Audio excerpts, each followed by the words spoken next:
بسم اللہ الرحمن الرحیم۔ حضرت مریم کی کفالت۔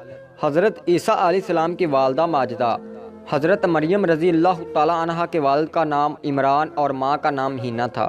جب بی بی مریم اپنی ماں کے شکم میں تھی، اس وقت ان کی ماں نے یہ منت مان لی تھی کہ جو بچہ پیدا ہوگا میں اس کو بیت المقدس کی خدمت کے لیے آزاد کر دوں گی۔ چنانچہ جب حضرت مریم پیدا ہوئی تو حضرت ہینا نے اپنی بیٹی کے پیدا ہوتے ہی انہیں ایک کپڑے میں لپیٹا اور بیت المقدس میں لے گئی، جہاں 4000 خادم رہتے تھے اور ان کے سردار 27 یا 70 تھے، جن کے امیر حضرت زکریا علیہ السلام تھے جو حضرت مریم کے خالو تھے۔ چنانچہ بی بی مریم کے والد محترم حضرت عمران بنی اسرائیل کے امام تھے، اس لیے ان 70 میں سے ہر ایک نے حضرت مریم کے حاصل کرنے کی کوشش کی۔ ہر ایک چاہتا تھا کہ ان کی خدمت کا شرف مجھے حاصل ہو۔ حضرت زکریا علیہ السلام نے فرمایا کہ ان کا زیادہ مستحق میں ہوں، کیونکہ ان کی خالہ میرے نکاح میں ہے۔ وہ علماء یہود جو کہ وہاں کے خادم کے سردار تھے بولے کہ اگر رشتہ داری کی بنا پر یہ حق ملتا تو ان کی امی جان کو ملتا۔ اب فیصلہ یہ ہے کہ قرعہ ڈالا جائے، جن کے نام پر قرعہ نکلے وہ انہیں حاصل کرے۔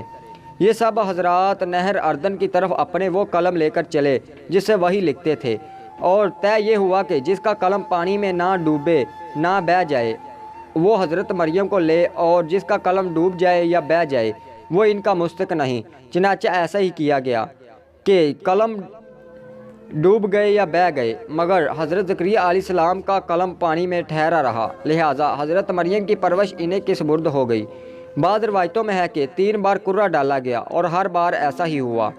چنانچہ حضرت زکریا علیہ السلام نے حضرت مریم کو اپنی کفالت اور پرورش میں لے لیا، اور بیت المقدس کی اوپر کی منزل میں تمام منزلوں سے الگ ایک محراب بنا کر حضرت مریم رضی اللہ تعالیٰ عنہا کو اس محراب میں ٹھہرایا، جس کا دروازہ بیچ بیت المقدس کے تھا، جہاں سیڑھی کے ذریعے پہنچے جا سکتا تھا۔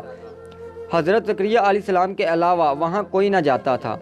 چنانچہ حضرت مریم اس محراب میں اکیلی خدا کی عبادت میں مصروف رہنے لگی، اور حضرت زکریا علیہ السلام صبح و شام محراب میں ان کی خبر گیری اور خورد نوش کا انتظام کرنے کے لیے آتے جاتے رہے۔ چند ہی دنوں میں حضرت مریم کی محراب کے اندر یہ کرامت نمودار ہوئی کہ جب حضرت زکریا علیہ السلام محراب میں جاتے تو وہاں سردیوں کے پھل گرمی میں اور گرمی کے پھل سردیوں میں پاتے۔ حضرت زکریا علیہ السلام حیران ہو کر پوچھتے کہ اے مریم، یہ پھل کہاں سے آئے تو ہمارے پاس آتے ہیں؟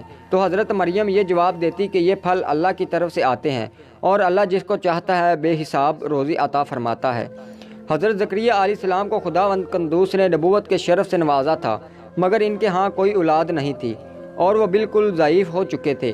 برسوں سے ان کے دل میں فرزند کی تمنا موزن تھی، اور بارہا انہوں نے گڑ گڑا کر خدا سے اولاد نرینہ کے لیے دعا بھی مانگی تھی، مگر خدا کی شان بے نیازی کے اس کے باوجود اب تک ان کو کوئی فرزند نہیں ملا۔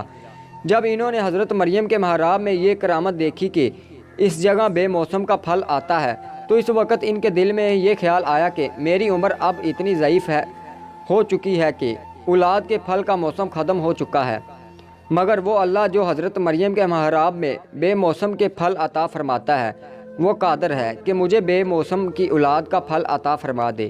چنانچہ آپ نے محراب مریم میں دعا مانگی اور آپ کی دعا قبول ہو گئی، اور اللہ تعالیٰ نے بڑھاپے میں آپ کو ایک فرزند عطا فرمایا، جن کا نام اللہ تعالیٰ نے خود یحییٰ رکھا، اور اللہ پاک نے ان کو نبوت کا شرف بھی عطا فرمایا۔